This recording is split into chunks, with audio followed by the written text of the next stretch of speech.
the dual curved display is still the best looking design on a smartphone out there, and this year the back is also slightly curved on both sides, which makes it easy to hold. Both devices however are a little slippery in the hand, so I definitely recommend picking up a skin to add some more grip from Dbrand, who are the sponsor for this video. They've got a huge range of skins for both the S7 Edge and the iPhone 6s Plus, and they're a great inexpensive way to customize the look of your phone. Moving on to the displays, you have Super AMOLED for the S7 Edge versus LED backlit IPS for the iPhone 6s Plus. Both are great overall in most conditions, but we have a big difference in resolution. The 6s Plus has a 1080p display coming in at around 401 ppi pixel density, whereas the S7 Edge has a Quad HD display coming in at around 534 ppi. Now yes, for general use you may not notice much of a difference, but looking up close and for things like VR, the S7 is noticeably sharper. It also has an always on display which will show you either the time, your calendar or an image without taking up too much battery. Great for someone constantly waking their phone just to see things like the time. The 6s Plus however has a pressure sensitive display, what Apple call 3D touch.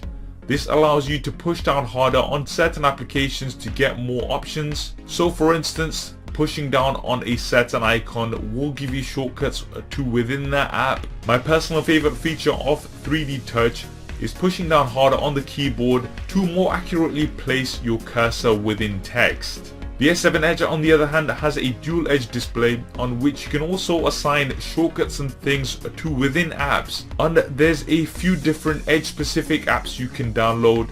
This year there's also things like Newsfeed, and People Edge is still here, which I think is a great way to easily get to your favorite contacts. Moving on to performance, the iPhone 6s Plus has a dual core Apple A9 processor with 2GB of RAM. The S7 Edge either comes with the Snapdragon 820 or the Exynos octa-core with 4GB of RAM.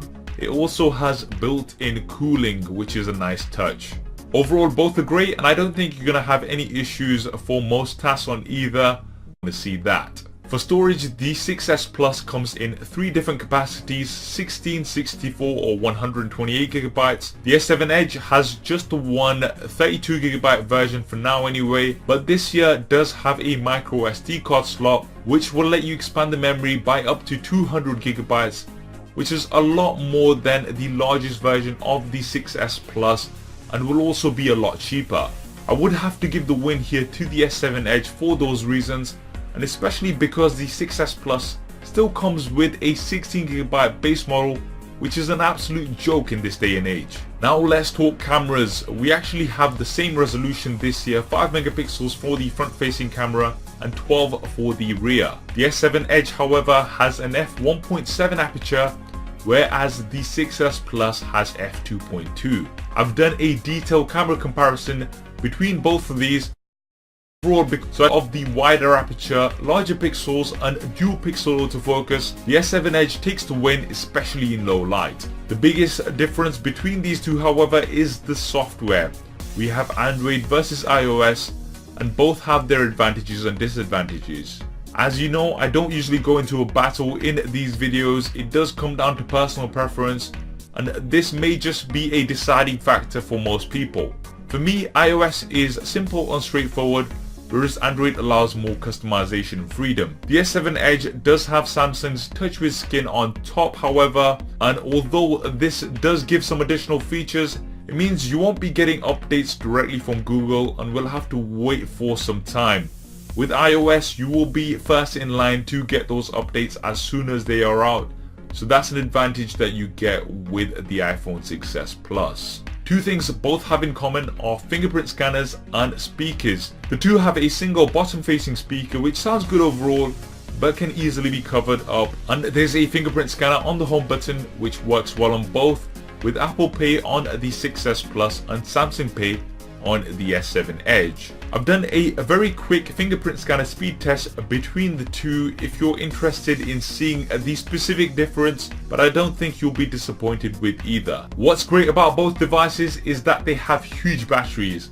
The 6S Plus has a 2750 mAh battery and the S7 Edge has a 3000. I had no problem getting through the full day with either of these, and I think most users will be the same. The S7 Edge does come with fast charging however, so charges fully almost twice as fast as the 6S Plus, and it also supports fast wireless charging, so definitely gets the overall win in the battery department. Finally, let's talk about pricing. Obviously this will vary from place to place,